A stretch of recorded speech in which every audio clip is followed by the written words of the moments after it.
Hello and welcome to the latest update from Shipwrecked. This is the first update to Shipwrecked in about 2 years, so that's cool. The stuff added in this update is extremely useful.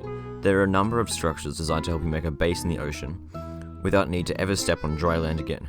The old hounds and sharks have been removed and replaced with crocodogs, a terrifying abomination which can travel on both sea and land. There's a new boat, new ways to bring farmable objects nearer to your base, improvements to the bottlenose bullfins, and a whole new farmable resource, with many items and structures centering around it, tar.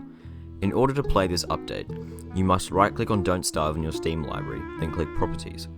In Properties, go to the Betas tab and enter the code Shipwrecked Beta.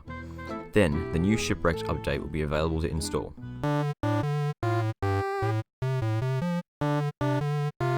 First of all, tar. Tar is a new resource that is used to create many new items. To first obtain tar, you must find a tar slick somewhere in the ocean. You then need to build a tar extractor with 2 coconuts, 4 bamboo and 4 limestone. When placed over a tar slick, this structure will periodically produce tar. You need to turn it on as it's turned off when built. Beware that if you have a boat cannon attached to your boat, you won't be able to turn it on, so you'll have to remove the cannon to do this. It will require refueling with normal fuels such as wood or rot over time. Tar, however, is a fuel item and can be used to fuel anything from fires to ice flingamatics to even the tar extractors themselves. While the tar slicks are quite uncommon by themselves, they can be created by making a Quacken beak drill. Beak drills are crafted with 2 electrical doodads, 1 gear, and 1 Quacken beak, a new item dropped by the Quacken, surprisingly enough. When used in medium or deep water, this item will drill down to the bottom and create a new tar slick for you to use. Tar can be placed on the ground by right-clicking. This will create a permanent tar trap, which severely slows down entities that walk into it, including you. This, combined with some elephant cacti, can produce a powerful defense against attacking enemies. While on the ground, tar can be lit with a torch to burn enemies, dealing massive damage to anything that gets stuck in it. Tar can also be combined with 1 seashell to make the tar lamp, a cheap but short-lasting light source. Some new mobs have been changed and added in Shipwrecked. Instead of the old hounds and sharks appearing, the horrendous crocodogs appear instead. These things can travel from water to land, but they share a similar brain to the original hounds, meaning that they can be easily distracted by other creatures and will attack anything on sight. They are also extremely easy to kite, as you can land in 3 hits between each attack due to their slow land speed. Crocodogs will also appear when sea creatures such as jellyfish are killed, or when meat is dropped in the ocean. Bottlenose bullfins have been revamped to act more like pigmen. They now have a designated home and return there at night. Unlike pigs, they don't turn off the light when the player nears, meaning you can use their homes as a light source during nighttime. They can also now be tamed with fish foods, including limpets, to act as the player's bodyguards, and are also named. When following you, they will even help with mundane tasks, such as harvesting coral. Their homes can also be built with 4 limestone, 4 seaweeds and 2 dorsal fins, which are dropped by bullfins upon death. Water beefalo, ox, can now also breed, so you can slaughter them freely. You monster. The new boat, Encrusted Boat, is basically the tank of all the shipwrecked boats. It has a whopping 800 health, an amount which no other boat has, and a hit immunity of 4, which determines the amount of time that passes before the boat can be damaged again in between each attack. 4 is a higher hit immunity than any other boat has, but the boat's extreme defensive capabilities come at a cost. This boat is painfully slow. This makes it terrible for exploration, but it's actually alright for kiting, because it accelerates to its maximum speed almost instantly. This means that regular kiting patterns are easily doable with this boat, making it probably the best fighting choice of all boats, but possibly the worst one for exploration. The Encrusted Boat is crafted with 6 boards, 3 rope and 4 limestone. The boat also comes with 2 onboard storage slots, useful for carrying boat repair kits or emergency rations. The new farming methods added involve a way to build mussel pods wherever you may please. They are crafted with 1 mussel and 1 limestone.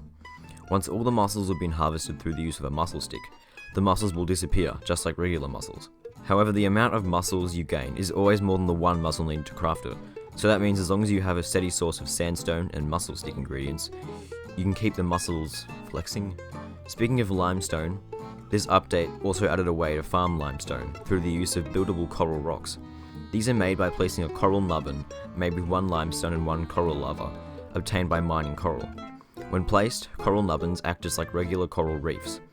Be warned, the collision boxes on coral nubbins and mussel pods are still buggy, and it's extremely easy to trap yourself between them if you're placing them in a circle or square. The final farming option is called the fish farm, and can be built with 4 coconuts, 2 rope and 2 silk. The fish farms must be filled with roe in order to grow fish. Roe is obtained from a new bird that appears in the ocean, the cormorant. Cormorants will drop seeds like other birds along with roe. When roe is placed in the fish farm, it'll produce fish over time, which can then be caught by hand. New base components. This is the coolest part of the new update in my opinion. Now you never have to touch land again with the all new sea bases.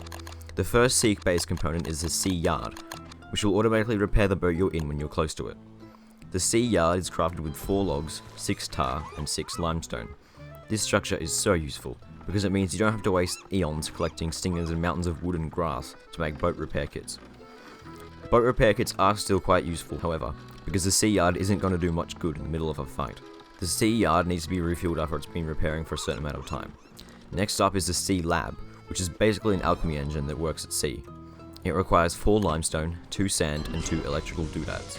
There's also the sea chimenea, crafted with 4 sand, 6 tar and 6 limestone, which functions identically to the chimenea except, I don't know, it's on sea. There's also the sea wall, crafted with 2 limestone and 4 seaweed.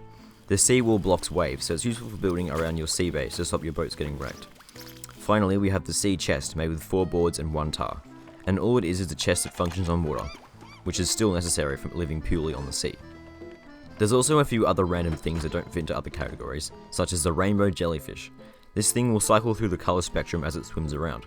Killing it and eating it raw will make the same effect applying to you, similar to eating a dragoon heart or glowberry, except with a rainbow effect. Eating it cooked or dry doesn't make these effects happen, however. There's also the quackering ram, a boat attachment which makes your boat accelerate instantly and deal massive damage to anything that it runs over. This item is crafted with 1 quackenbeak, 4 bamboo and 4 rope. It doesn't have very many uses though, and it can destroy structures, so caution is advised. There's also 2 new crockpot recipes, tropical bouillabaisse, made with a new tropical fish found from a fish farm, and caviar, made with roe. Caviar gives you a sanity boost of 33.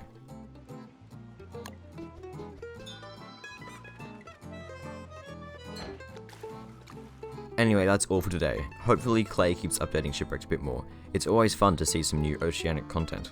See you around.